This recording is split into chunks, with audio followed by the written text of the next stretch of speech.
වේදනාව දැනෙන කැම නිසා නෙවෙයි දත්වල සංවේදීතාවය නිසායි. විසඳුම නව සෙන්සිටිව් එක්ස්පර්ට් by සිග්නල්. තත්පර 30න් වේදනාවට සහනයක්. නැවත මතුවීම වැළැක්වීමටද උපකාරී වේ. දත්වල සංවේදීතාවය නිසා ඇතිවන වේදනාව ඔබත් පරාජය කරන්න. නව සෙන්සිටිව් එක්ස්පර්ට් by සිග්නල්.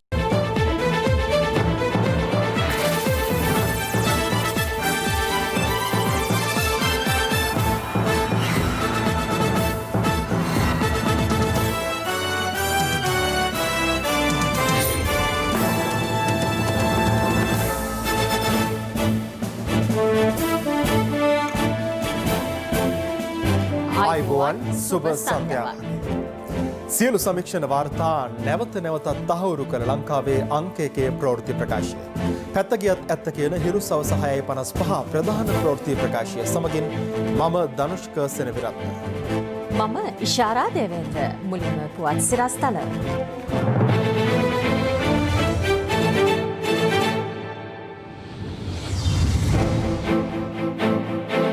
හොරණ ඇඟලුම් කර්මාන්ත ශාලාවේ ආසාදිතයින් 159 දක්වා ඉහළට.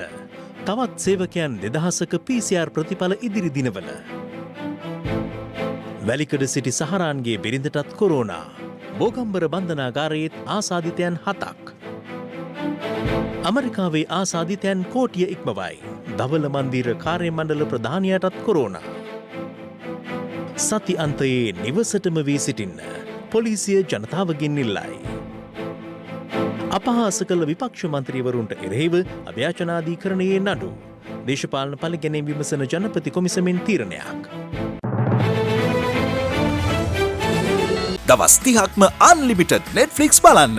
අන්ලිමිටඩ් data pack එකක් මුළු පවුලටම අන්ලිමිටඩ් ෆන් එකක් අරගන්න. අදම ඇක්ටිව් කරගන්න. 5600කට වැඩි පිරිසක් සේවය කරන හොරණ ඇඟලුම් කර්මාන්ත ශාලාවකින් වාර්තා වූ COVID-19 ආසාදිතයන් සංඛ්‍යාව අද 159ක් දක්වා ඉහළ ගියා. මේ අතර බන්ධනාගාර ගත කර සිටි සහරන් හෂිම්ගේ බිරිඳටද වෛරසය ආසාදනය වී තිබෙනවා. COVID-19 හේතුවෙන් 23 හැවිරිදි තරුණයෙකු ඊයේ ජීවිතක්ෂයට පත්වීමත් සමග මෙරටින් වාර්තා වන COVID මරණ සංඛ්‍යාව 30ක් දක්වා ඉහළ ගියා. අද දිනය තුළ නව ආසාදිතයන් 257 දෙනෙකු වාර්තා වීමත් සමග මෙරට සමස්ත ආසාදිතයන්ගේ සංඛ්‍යාව 13000 ඉක්මවා ගියා. දවසේ පුවත. COVID-19 ආසාදිතව මෙරට සිදු වූ 30 වෙනි මරණය ඊයේ වාර්තා වුණා. මෙලෙස මිය ගොස් ඇත්තේ ජාතික බෝන රෝග විද්‍යායතනයේ ප්‍රතිකාර ලබමින් සිටි කොළඹ 15 මෝදර ප්‍රදේශයේ පදිංචි 23 හැවිරිදි තරුණයෙක්. දියවැඩියා රෝගයේ සංකූලතා සමග ඇති වූ කොරෝනා ආසාදන තත්ත්වයේ හේතුවෙන් මෙම මරණය සිදු ඇති බවයි සෞඛ්‍ය සේවා අධ්‍යක්ෂ ජනරාල් විශේෂඥ වෛද්‍ය අසේල ගුණවර්ධන මහතා සඳහන් කළේ. මියගිය තරුණයාගේ අවසන් කටයුතු ඊයේ පස්වරුවේ නිරෝධායන රෙගුලාසි වලට අනුකූලව කොළොන්නාව පොදු සුසාන භූමියේදී සිදු කෙරුණා. ගෝලීය කොවිඩ් වසංගතයේ ශ්‍රී ලංකාව යම්කිසි අවදානම් මට්ටමකට දැන් ඇවිල්ලා තියෙන්නේ. හේතුව තමයි 13000කට ආසන්නව සම්පූර්ණ කොවිඩ් රෝගීන් ප්‍රමාණය ගණනය වෙනවා. සති 3ක් ඇතුළත කොවිඩ් මරණ 17ක් එකතු වෙලා තියෙනවා. මෙය සැලකිය යුතු රෝගී සංඛ්‍යාව සහ මරණ සංඛ්‍යාව ඉහළ යාම. අපි රෝගය බෝ කරගන්න පිරිස සීමා කරගත්තොත් මේ තියෙන දෙවෙනි රැල්ලත් පාලනය කරගන්න පුළුවන්. ඒකට අපේ දැඩි කැපවීමක් ඕනේ. මෙනොන්ගොඩ සහ පෑලියගොඩ පොකුරෙන් ඊයේ COVID-19 ආසාදිතයන් 400 දෙනෙකු වාර්තා වුණා. ඒ අනුවම පොකුරෙන් වාර්තා වන සමස්ත ආසාදිතයන් සංඛ්‍යාව 9749ක්. මෙවන විට මෙරටින් වාර්තා වන සමස්ත COVID-19 ආසාදිතයන් සංඛ්‍යාව 13227ක් දක්වා ඉහළ ගොස් තිබෙනවා. අද දිනය තුළ සුවය ලැබූ 537 දෙනා සමග මෙරට COVID ආසාදිතයන් 7723 දෙනෙක් සුවය ලබා ඇති අතර තවදුරටත් රෝහලගතව ප්‍රතිකාර ලබන සංඛ්‍යාව 5474ක්. මේ සුවය ලැබුවන් රෝහල් සහ මධ්‍යස්ථාන කිහිපයකින් අද පිටව ගිය ආකාරයයි. මේ අතර හොරණ ගුරුගොඩ ප්‍රදේශයේ පිට ඇඟලුම් කර්මාන්ත ශාලාවේ තවත් සේවක සේවිකාවන් 81 දෙනෙකුට COVID-19 වැළඳී ඇති බව අද පෙරවරුවේ තහවුරු වුණා. ඒ අනුවම කර්මාන්ත ශාලාවේ වෛරසය වැළඳුණු සමස්ත පිරිස 159ක් දක්වා ඉහළ යනවා. ඊට අමතරව මේ කර්මාන්ත ශාලාව තුළ PCR පරීක්ෂණ 2000කට වැඩි ප්‍රමාණයක් වෙනකොට කරලා තිනවා. ඒවයි ප්‍රතිඵල ලැබෙන්න තියෙනවා. මේ වාර්තා වෙච්ච 159 දෙනා විවිධ ප්‍රදේශවලින් වාර්තා වෙන්නේ. ඒතකොට ඒ අදාළ සෞඛ්‍ය අධිකාරී කොට්ටාස වලට දැනුම් දීම් කරනවා. මේ අතර අදාළ කර්මාන්ත ශාලාවේ ආසාදිත සේවිකාවක් මීගොඩ දාම්පේ ප්‍රදේශයේ ඇයගේ ඥාතියෙකුගේ නිවසක පැවති දානමය පුණ්‍ය කර්මයකට සහභාගී වීම හේතුවෙන් ඇයගේ ආශ්‍රිතයන් 50 දෙනෙකුට වැඩි පිරිසක් නිවෙස්වල නිරෝධායනට ලක් කළා. මේ අතර ඊයේ වාර්තා වූ ආසාදිතයන් අතරින් 203 දෙනෙක් වන වැඩිම සංඛ්‍යාව ගම්පහ දිස්ත්‍රික්කයෙන් වාර්තා වුණා. වත්තල සහ ජාල ප්‍රදේශවලින් ආසාදිතයන් 30 බැගින් වාර්තා වී තිබුණා. ඊයේ දිනේ කොළඹ දිස්ත්‍රික්කයෙන් වාර්තා වූ ආසාදිතයන් සංඛ්‍යාව 101ක් වන අතර කොළඹ මහනගර සභාවට අයත් බල ප්‍රදේශවලින් පමණක් වාර්තා වූ ආසාදිතයන් සංඛ්‍යාව 64ක්. කොළඹ මහනගර සභාවේ තවත් සේවකයින් දෙදෙනෙකුටද COVID-19 වෛරසය වැළඳී ඇති බව තහවුරු වී තිබෙනවා. මේ අතර කොළඹ නගරය වට ප්‍රදේශවල PCR පරීක්ෂණ 400කට වැඩි ගණනක් අද දිනය තුල සිදු කෙරුණා. අධික ජනගහනයකින් යුක්ත මේ නිවාස සංකීර්ණයන් වලින් තමයි මේ වන විට මරණ වාර්තා වීම සිදුවන්නේ. මෙහිදී අපි දකින සුවිශේෂී තත්වය තමයි එළියෙන් මේ සංචාරණයන් සීමා කර තිබුණත් මේ එක් මහල් නිවාසයක තට්ටු 15ක් විතර තියෙනවා. නිවාසියන් 2000ක් පමණ සිටිනවා. ඔවුන්ගේ සංචාරණය කිසිසේත්ම සීමා වෙලා නැහැ.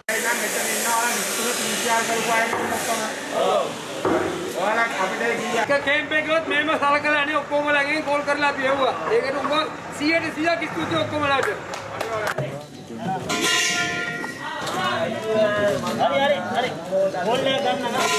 රෝගී ලක්ෂණ නොපෙන්වන නමුත් COVID පොසිටිව් හඳුනන රෝගීන් සිටින ස්ථානවලදී රෝගීන් එම ස්ථානවලින් නිවෙස් කරා පිටත් කර හැරීම සඳහා මාර්ගෝපදේශකයක් අපි නිකුත් කරනු ලැබුවා. එම මාර්ගෝපදේශකයේ සඳහන් වන්නේ පළවෙනි PCR ටෙස්ට් එක පරීක්ෂණය කරමින් පසු ඊළඟට දින 14කට පසුව දෙවැනි PCR එකක් නොකර මෙම රෝගීන් මුදාහරින ලෙසයි. ඉතින් ඒ නිසා අතරමැදි ප්‍රතිකාර මධ්‍යස්ථානවලදී COVID-19 PCR පරීක්ෂණය පොසිටිව් වුණත් රෝග ලක්ෂණ නොපෙන්වන රෝගීන් අපි දින 14කට පසුව දෙවන PCR පරීක්ෂණය නොකර තව දින 14ක් නිවෙස් නිරෝධායනය සඳහා යොමු කරනවා. කඩුවෙල ප්‍රදේශයේදී පුද්ගලයන් 195 දෙනෙකුටද අද PCR පරීක්ෂණ කටයුතු සිදු කෙරුණා.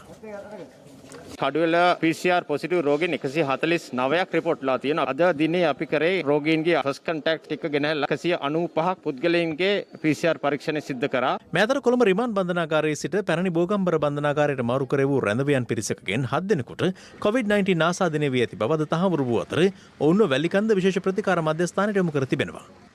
වැලිකඩ බන්ධනාගාරයේ රැඳවියන් 29 දෙනෙකුට COVID-19 වැළඳී ඇති බව පසුගිය දින දෙකේදී තහවුරු වූ අතර ඉන් 26 දෙනෙකු කාන්තාවන්. පාස්කු ප්‍රහාරයේ මහා මොලකරු වූ සහරන් හෂිම්ගේ බිරිඳ වන 25 හැවිරිදි අබ්දුල් කාදර් ෆාතිමා හාදියාද ඔවුන් අතර වනවා. ඒ අනුව ඇය යොමු කෙරුණු වැලිකන්ද ප්‍රතිකාර මධ්‍යස්ථානයට විශේෂ ආරක්ෂාවක් සපයා තිබෙනවා. කොළඹ රිජ්වේ ආරයල් අමාරුහලේ හෙදියකට COVID-19 වෛරසය වැළඳී ඇති බව ඊයේ තහවුරු වුණා. පසුගිය මාසයක කාල සීමාව තුළදී එම රෝහලේ ළමුන් සහෝන්ගේ භාරකරුවන් 32 දෙනෙකුට වෛරසය ආසාදනය වී තිබෙනවා. මේ අතර COVID-19 ආසාදිත පොලිස් නිලධාරීන් සංඛ්‍යාව මේ වන විට 379 දක්වා ඉහළ ගොස් තිබෙනවා. පසුගිය දා සිදු කළ PCR පරීක්ෂණවල වාර්තාව අනුව වැලිසර විශේෂ ආර්ථික මධ්‍යස්ථානයේ වෙරඳුන් 5 දෙනෙකුට වෛරසය ආසාදනය වී ඇති බව හෙළි වී තිබෙනවා. ලබන සඳුදා විවෘත කිරීමට නියමිත ආර්ථික මධ්‍යස්ථානයේ අද පෙරවරුවේ විෂ බීජහරණය කෙරුණා. කුරුණෑගල මල්ලෝපිටිය ප්‍රදේශයෙන් COVID-19 ආසාදිතයන් 19 දෙනෙකු අදහමු වී ඇති අතර ප්‍රදේශයේ වැඩිහිටි නිවාසයක සේවය කළ පුද්ගලයන් 2 දෙනෙකුද ඒ අතර වනවා. මේ අතර COVID-19 වෛරසයේ මැඩලීම සඳහා ලෝක සෞඛ්‍ය සංවිධානයේ නිකුත් කරන නව මාර්ගෝපදේශ පිළිබඳව රජ්‍ය වෛද්‍ය නිලධාරීන්ගේ සංගමේ සංස්කාරක වෛද්‍ය හරිත අලුත්ගේ මහතා අදහස් පළ කළා. ලෝක සෞඛ්‍ය සංවිධානයේ කලින් කියලා තිබෙච්ච නිර්ණායක අනුව මේ රෝගේ මට්ටම් 4යි තිබුණේ. දැන් අලුත් කැටගරයිසේෂන් එක අනුව ලෙවල්ස් 7ක්. දැන් විශේෂයෙන් පෑලියකට පොකුර අපිට දේශීය වශයෙන් ව්‍යාප්ත වෙන්නේ. ඒතොර ඒ දේශීය වශයෙන් ව්‍යාප්ත වෙන අධික මේ රෝගීන් සංඛ්‍යාව ලංකාව පුරාම ව්‍යාප්ත වෙලා අපිට වාර්තා වෙනවා නම් ඒතොර අපිට ඒක CT level 4 ඒ කියන්නේ අන්තිම අධීරයට ගිහිල්ලායි කියලා. ලෝක සෞඛ්‍ය සංවිධානයේ දැක්විය යුතු ප්‍රතිචාර කියලා දන්නලා තියෙන ඒ ආකාරය සහ ඒ රෝගේ මට්ටම් සංසන්දනය කරලා බැලුවාම කමින් ට්‍රාන්ස්මිෂන් එකේ මුල් අධීරයේදී දක්වන්න ඕන ප්‍රතිචාර අපි මේ වෙනකොට දක්වලා තියෙනවා. දැන් පාසල් වහලා තියෙන විශ්වවිද්‍යාල වහලා තියෙන්නේ කමියුනිටි ට්‍රාන්ස්මිෂන් එකක් අවස්ථාවේදී තමයි එහෙම කරන්න කියලා ලෝක සෞඛ්‍ය සංවිධානය නිර්දේශ කරන්නේ. ඒ නිසා අපි ඇත්තටම ප්‍රතිචාර දැක්වීම සම්බන්ධයෙන් රටක් විදිහට හොඳ තැනක ඉන්නවයි කියන එක මේ ලෝක සෞඛ්‍ය සංවිධානයේ ලියවිල්ල හරහා පැහැදිලි වෙනවා. මේ අතර PCR පරීක්ෂණ සිදු කර පසුව මින්නේරිය ප්‍රදේශයේ රාජකාරී සඳහා පිටත්ව ගිය මෝදර ධීවර සංස්ථාවේ සේවකයින් 90 දෙනෙකුට COVID-19 වෛරසය ආසාදනය වී ඇති බවට තහවුරු වීමත් සමග ඔවුන් වැලිකන්ද මූලික රෝහල වෙත යොමු කෙරුණා. මේ අතර අම්බලන්ගොඩ තිලකපුර ප්‍රදේශයේ එකම පවුලක දැරියන් 30 දෙනෙකුට මවට සහ මිත්තණියට COVID-19 වැළඳී තිබෙනවා. පියාට සහ මුත්තණුවන්ට මීට පෙර වෛරසය ආසාදනය වූ අතර මුත්තණුවන් මාළු වෙළඳාමේ යෙදුණු පුද්ගලයෙක්. හැටන් දුමුරුගිරිය මාර්ගයේ පදිංචි පියපුතු දෙපළකට COVID-19 වෛරසය ආසාදනය වී ඇති අතර මීට පෙර අදාළ පුද්ගලයාගේ බිරිඳටද වෛරසය ආසාදනය වී තිබුණා. මේ අතර මස්කෙලිය ප්‍රදේශයෙන් COVID-19 ආසාදිතයන් 7 දෙනෙකු හඳුනාගෙන නැති අතර මාස 4ක බිලිඳියකද යතර වනවා.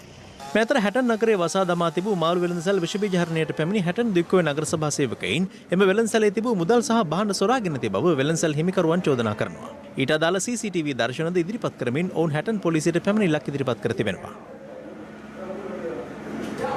හෝමගම මූලික රෝහලේ දැඩි සත්කාරයකගේ ප්‍රතිකාර ලැබමින් සිටි පුද්ගලයෙකුට COVID-19 ආසාදිත බව ඊයේ තහවුරු වූ අතර ඒ හේතුවෙන් ශල්‍යාගාරය සහ දැඩි සත්කාරයකගේ తాවකාලිකව වසා දමා තිබෙනවා. අදාළ රෝගියාට ශල්‍ය කර්මයක් කිරීම සඳහා සහභාගී වූ අය ඇතුළු වෛද්‍යවරුන් 5ක් කාර්ය මණ්ඩලයේ 10 දෙනෙකු නිරෝධාරයට යොමු කෙරුණා. පෙරේදා අපේ රෝහලට ඇතුළත් කරා රෝගියෙක් පිළිගැනුම් තුවාලයක් ලබා ඔහු ඇත්තට බීමකින් හිටපු රෝගියෙක්. මේ රෝගියා ඇතුළත් කිරීම පසු හදිසි ශල්‍ය කර්මයකට භාජනය කරන්න වුණා. මේ ශල්‍ය කර්මයෙන් පසු දැඩි සත්කාරයකකට ඇතුළු කරා. ඊට පස්සේ දැඩි සත්කාරයකදී කරපු අහඹු PCR පරීක්ෂණයකින් තහවුරු වුණා ඔහු COVID පොසිටිව් රෝගියෙක් කියලා. මේ අතර ජෝර්දානයේ රැකියාව සඳහා ගිය 39 හැවිරිදි පුද්ගලයෙක් COVID-19 ආසාදනය වීම හේතුවෙන් ඊයේ පස්වරුවේ ජීවිතක්ෂයට පත්ව ඇති බව පවුලේ ඥාතීන් පවසනවා. ඇඟලුම් කර්මාන්ත ශාලාවක සේවය කළ ඔහු දින 12ක් පමණ වෛරසය ආසාදනය වී කර්මාන්ත ශාලා ගොඩනැගිල්ලේ වෙන් කළ කොටසක සිට ඇති අතර ඔහුගේ මිතුරන් පවසන්නේ වෛරසය ආසාදනය වූ තවත් පිරිසක් කිසිවෙකුගේ අවධානය නොමැතිකමින් එම ස්ථානයේ රැඳී සිටින බවයි. මේ මඩකලපුව නගරයේ ආසාදිතයින් වාර්තා වූ ප්‍රදේශයේ පොලිසිය මැදිහත් වී විෂ බීජ හරණය සිදු කළ ආකාරයයි. රුවන්පුර ජාතික අධ්‍යාපන විද්‍යාපීඨයේ ප්‍රතිකාර ලබන COVID-19 ආසාදිත රෝගීන්ගේ මානසික සුවය සඳහා සංගීත වැඩසටහනක් පැවැත්වුණා.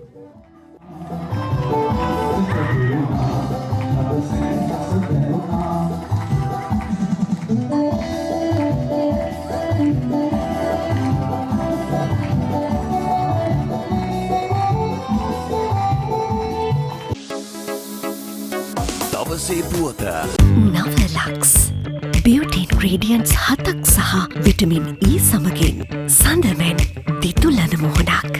නවලක්ස් නව පෑස් නැචරල් සබන් 100% ස්වභාවික සාරයන්ගේ සුවිශේෂ මුසු පෑස් රිච් මොයිස්චර් සමගින් විෂබීජවලින් ආරක්ෂාවක් සමට සුමුදු සත්කාරයක්. COVID-19 වෛරසය ආසාදනය වූ එහෙත් රෝග ලක්ෂණ නොපෙන්වන සහ සුළු රෝග ලක්ෂණ පෙන්වන පුද්ගලයන්ගෙන් දින 7කට පසු තවත් අයෙකුට වෛරසය ආසාදනය නොවන බව ශ්‍රී ජයවර්ධනපුර විශ්වවිද්‍යාලයේ වෛද්‍ය පීඨයේ මහාචාර්ය නිලිකා මලවිගේ මහත්මිය පවසනවා.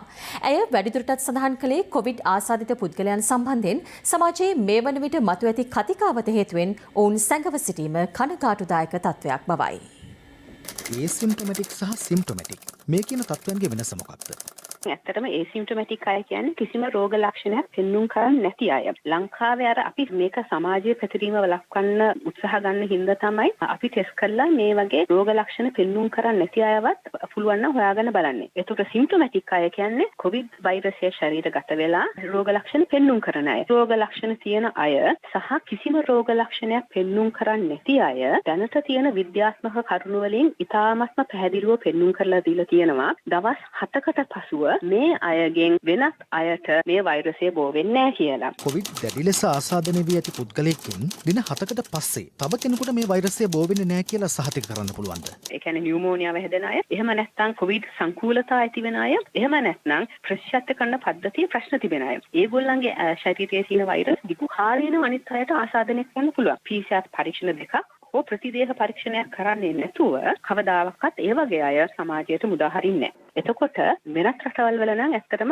මේ රෝහල් වලින් මුදා හරිනවා. එතකොට ඇත්තටම ලංකාවේ වැඩි හොඳට වැඩි ආරක්ෂාවට එවන් අය දවස් 14ක් එම ස්ථානවල රඳවාගෙන තමයි ඒගොල්ලන් නැවත සමාජයට මුදා හරින්නේ. දින 14ක් නිරෝධයට ලක් වෙච්ච පුද්ගලයෙක් තවත් දවස් 14ක් නිවෙස් තුල ස්වයං නිරෝධායනය කිරීම අත්‍යවශ්‍යද? මේ ලංකාවේ සමාජයේ අයුතු බයක් තියෙනවා. ඒ කියන්නේ අපි කොරෝනා වලට බය විය යුතු තමයි. ඒකින්ද තමයි අපි තාමත් පරිස්සම් වෙන්න ඕනේ. Tamanට හදාගන්න නැති වෙන්න. Taman ආසාදිතයෙක් නම් වෙන පුද්ගලයෙක් නොදීන්න. හැබැයි මෙම පුද්ගලයන් සමාජයෙන් කොන් කරලා ඒගොල්ලන්ම සෑහෙන මානසික පීඩාවකට ලක් වෙනවා. දැනගන්න ඕනේ ඕන කෙනෙකුට හෙට වෙනකොට කොවිඩ් ආසාදිතයෙක් වෙන්න පුළුවන්. ඒසකොට Tamanට කැමතිද ඒ වගේ තත්ත්වයකට පත් වෙන්න?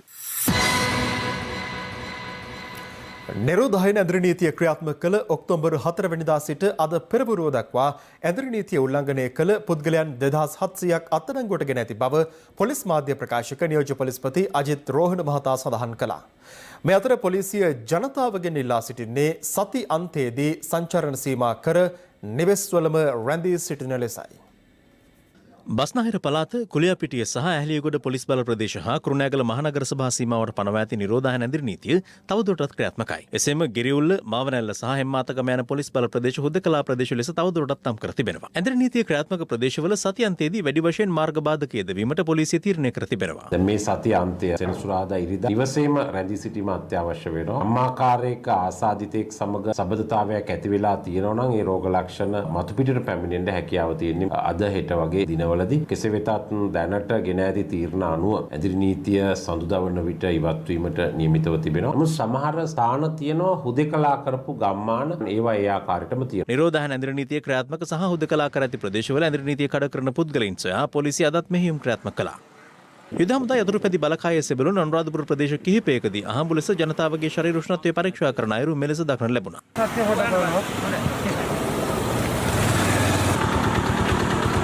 කෙසේ වෙතත් පානදුර සුනාමි නිවාස සංකීර්ණයේ නිරෝධායනට ලක් කර සිටින පවුල් සඳහා රජයෙන් ලබා දුන් වේලි ආහාර ප්‍රමාණවත් නොවන බවට ඔවුන් චෝදනා කරනවා. ඒකේ කලමනා ගොඩක් 5000ක වඩ මල්ලන්නේ නැහැ එතන. නිරෝධායන කළා තියෙනවා මේක පවුල් 12ක් 2500ක විතර බඩු දීලා තිබුණා මිනිස්සුන්ට. ඒ මිනිස්සු ගෙනල්ලා ආපහු බඩු මෙතනටම දුන්නා. එක බඩු එකක්වත් ගත්තේ නැහැ. ටීවී එකේ දානවා මිනිස්සුන්ට ආධාර දෙනවා වගේ. ඒ වුණාට අපි ටීවී එක බලන් ඉන්නවා මෙහි අසාධාරණ වැඩ වෙන්නේ. මේ අතර පවතින වසංගත තත්ත්වයේ සැලකිලිට ගනිමින් බෝ නොවන රෝගීන් සායන වලින් ලබා ගන්නා ඖෂධ නිවසටම ලබා දීම සඳහා හඳුන්වා දුන් වැඩපිළිවෙල දීප ව්‍යාප්තව ක්‍රියාත්මක කරන බව වසංගත රෝග විද්‍යාංශයේ ප්‍රධානී විශේෂඥ වෛද්‍ය සුදත් සමරවීර මහතා ප්‍රකාශ කළා. වැඩිමහල්ලන් ඒ වගේම නිදංගත රෝග තියෙන අය සායන වලට පැමිණීමෙන් වළකින් ඔවුන්ට අවශ්‍ය ඖෂධ ඔවුන්ගේ නිවසටම ගොස් ලබා දීමේ ක්‍රමවේදයක් සකස් කරලා තියෙනවා. අද සිට මුළු ලංකාව පුරාම ක්‍රියාත්මක වෙනවා. මේ අතර සහල් සඳහා පැන වූ මිලට වඩා වැඩි මිල ගණන් යටතේ සහල් අලෙවි කරන පිරිස් සොයා පාරිභෝගික කටයුතු අධිකාරිය වැටලීම් ක්‍රියාත්මක කර තිබෙනවා.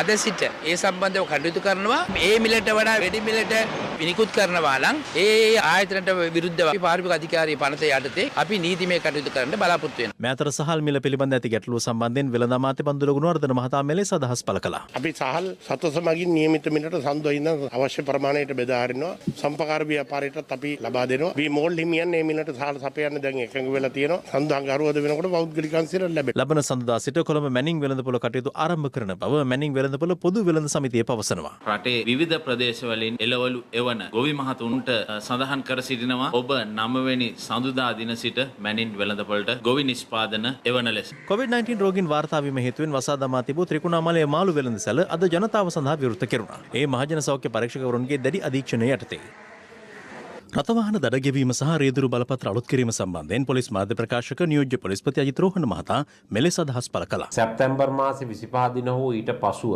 යම් දඩපත්‍රිකාවක් රථවාහන වැරදක් සම්බන්ධයෙන් ලබාගෙන තියෙනවා නම් ඔහුට කිසිම අමතර ගාස්තු ගෙවීමකින් තොරව ඒ දඩපත්‍රිකා තැපැල් කාර්යාලය වෙත ගෙවීමට හැකියාවක් තිබෙනවා. රියදුරු බලපත්‍රය එම නැත්නම් ආදායම් බලපත්‍රය යම් කල්ලිකුත් වීමක් වෙලා තියෙනවා නම් ඒ ගැනත් අපි සහනදායීව සලකා බලමු. පවතින COVID-19 තත්ත්වයේ හමුවේ ජල බිල්පත් ගෙවීම සඳහා සහන කාලයක් ලබා දීමට ජල සම්පාදන අමාත්‍යාංශය තීරණය කර තිබෙනවා. නිරෝධායනය වූ පවුලක් වේවා වසා දැමූ ප්‍රදේශයක් වේවා ඒවායේ ජීවත් වන අයට තමන්ට ඒවා ගෙවිය හැකි දවසක ගෙවීමට අවකාශය තියෙනවා. අමරිකාවෙන් වාර්තා වන COVID-19 ආසාදිතයන් සංඛ්‍යාව කෝටිය ඉක්මවා තිබෙනවා. එරටින් ඊයේ වාර්තා වූ ආසාදිතයන් සංඛ්‍යාව 1,32,500 ඉක්මවන අතර එය ලොව ඕනෑම රටක දිනක් තුළ වාර්තා වූ වැඩිම COVID ආසාදිතයන් සංඛ්‍යාවයි. පසුගිය නොවැම්බර් 3 වෙනිදා ආරම්භ වූ අමරිකානු ජනාධිපතිවරණයත් සමග එරට COVID-19 ආසාදිතින්ගේ ශීඝ්‍ර හිස එසවීමක් වාර්තා වනවා. ඒ අනුව අමරිකාවෙන් මේ වන විට වාර්තා වන සමස්ත ආසාදිතින් සංඛ්‍යාව 1,58,586ක්. එරටින් ඊයේ හඳුනාගත් ආසාදිතින් අතුරින් වැඩි පිරිසක් වාර්තා වූයේ ඉලිනොයි ප්‍රාන්තයෙන් වන අතර ඉන්ඩියානා මිනසෝටා යන ප්‍රාන්තවලින්ද වැඩි ආසාදිතින් සංඛ්‍යාවක් වාර්තා වුණා. ගත වූ දිනය තුළ COVID-19 හේතුවෙන් අමරිකාවේ වාර්තා වූ මරණ සංඛ්‍යාව 1248ක් වන අතර එය ඊයේ දිනය තුළ ලොව ඕනෑම රටකින් වාර්තා වූ වැඩිම මරණ සංඛ්‍යාවයි. අකණ්ඩව දින 4ක කාලයක් අමරිකාවෙන් COVID-19 ආසාදිතයින් ලක්ෂයකට වැඩි සංඛ්‍යාවක් වාර්තා වීම විශේෂත්වයක්. මෙතර නවතම වාර්තාවල දැක්වෙන්නේ දවල මන්දිර කාර්ය මණ්ඩල ප්‍රධානී මාක් මෙඩෝස් COVID-19 වෛරසයට ගොදුරු වී ඇති බවයි. ඔහු අමරිකානු ජනාධිපතිවරයා සමග සමීපව කටයුතු කරන පුද්ගලයෙකු වන අතර පසුගියදා දවල මන්දිරයේ පැවති මැතිවරණ සාදයටද සහභාගී වී තිබෙනවා. එහිදී ඔහු ට්‍රම්ප්ගේ පවුලේ සමාජිකයින් සමගද සමීපව කටයුතු කර ඇති බව විදේශ මාධ්‍ය වාර්තා කළා. මේ අතර ලොව පුරා වාර්තා වන COVID-19 ආසාදිතයින් සංඛ්‍යාව 4,96,65,000 ඉක්මවා තිබෙනවා.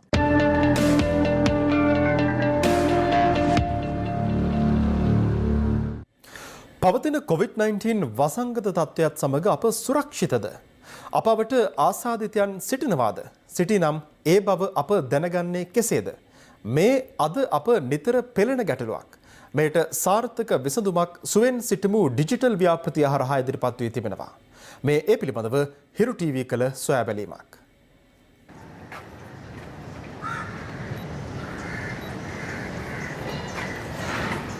කොරෝනා දෙවනි රැල්ලත් එක්ක බස්නාහිර පළාතට ඇඳිරි නීතිය පනවලා අදට දින 8ක්. මෙමගින් රටේ ආර්ථිකයට වගේම ජන ජීවිතයටත් දැඩි බලපෑමක් එල්ල වුණා. මේ නිසාම ලබන සඳුදා වන විට රට නැවත විවෘත කිරීම සම්බන්ධයෙන් ආරක්ෂක අංශ ඉඟිපළ කරනවා. ඒත් එක්කම ලබන සඳුදා ඔබ කාර්යාලයට එහෙම නැත්නම් සුපිලි වෙළඳසැලකට සාපු සංකීර්ණයකට මේ කුමන තැනකට ගියත් එහි ප්‍රධාන දොරටුවේ මෙන්න මේ වගේ කේතයක් අලවලා තියෙවි. මේකෙන් වෙන්නේ මොකද්ද?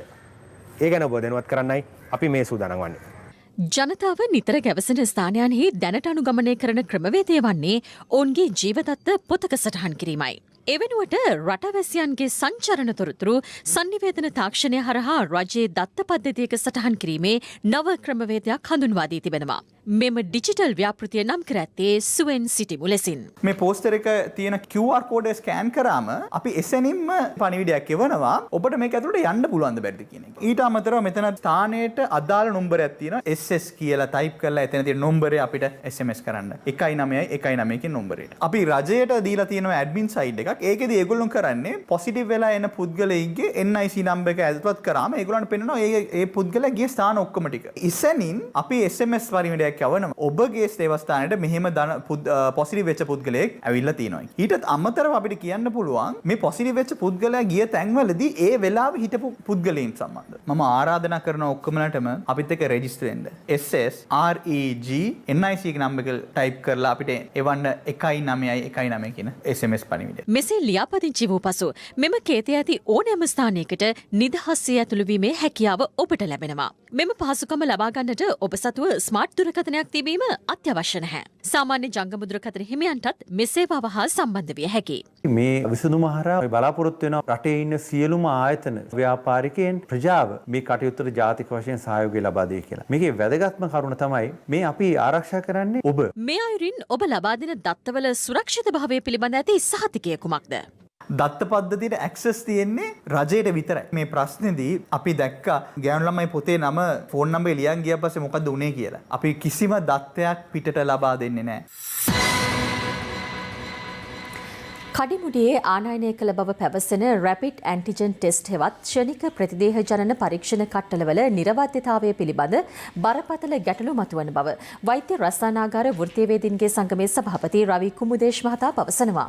හිරු පත්තරේ විස්තරේ වැඩසටහනට අද එක්වෙමින් ඔහු සඳහන් කළේ පළමු පරීක්ෂණය සඳහා කඹුරුපිටිය සහ වැලිකන්ද රෝහල් වලට යොමු කළ කට්ටල 40න් නිරවද්‍ය වාර්තා ලැබී ඇත්තේ කට්ටල 6කින් පමණක් බවයි.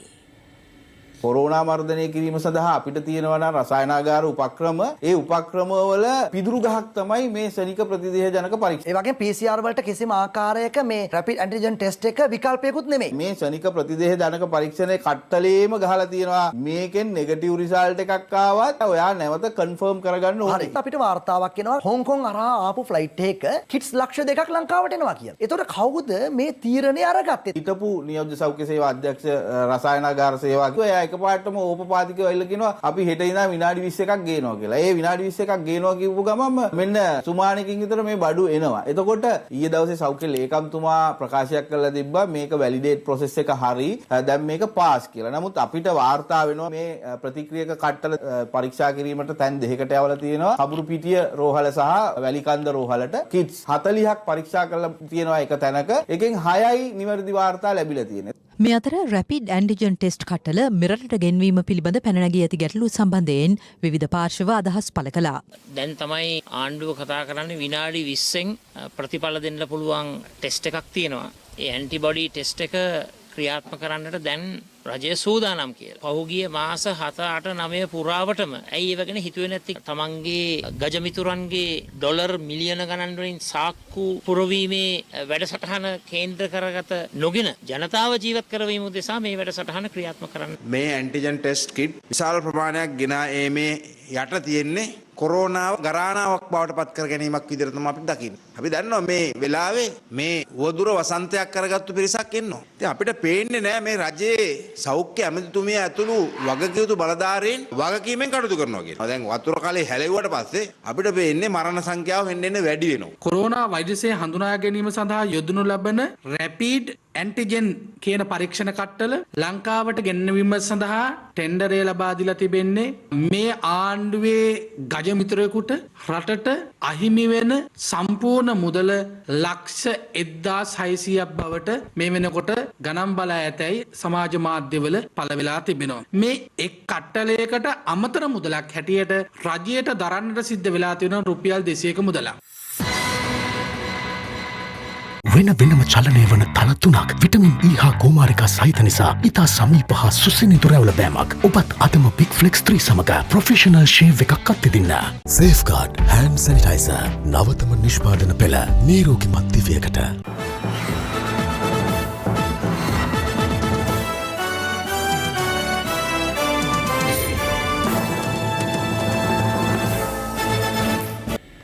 දැන් තවත් දේශීය පුවත් කිහිපයක් සමගින් රටවටා හිරු.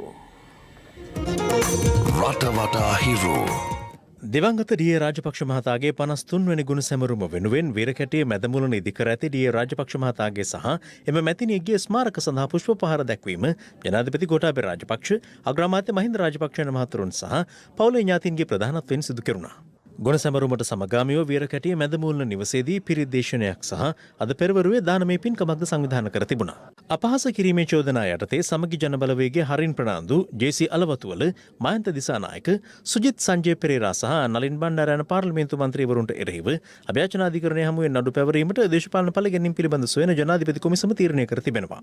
ඒ ඔවුන් පසුගියදා මාධ්‍ය හමුවේ කළ ප්‍රකාශයක් මගින් කොමිෂන් සභාවේ ආධිපත්‍යයට බාධාවක් වී ඇති බවට ජනාධිපති කොමිසම තීරණය කර තිබීම හේතුවෙන් කටුගස්තොට මහයාව ඉන්ධන පිරවුම්හල ඉදිරිපිටදී මෝටර රථයක් වේගය පාලනය කරගත නොහැකිව අනතුරට පත්වන ආකාරය CCTV කැමරාවක මෙලෙස සටහන්ව තිබුණා. රටවටා හිරු. හිරු සවස 6:55 ප්‍රධාන ප්‍රවෘත්ති ප්‍රකාශයමින් නිමවට පත්වනවා. පැත්ත නොගත් ඇත්ත දැනගැනීමේ අයිතිය තවදුරටත් තහවුරු කර ගන්නට ඔබේ ජංගම දුරකථන ජාලය අනුව තිරේ දිස්වන පරිදි හිරු ප්‍රවෘත්ති SMS සේවාව සක්‍රිය කරගන්න. අප එලෙතම වන්නේ රාත්‍රී 9:55. ආයිබෝවන්.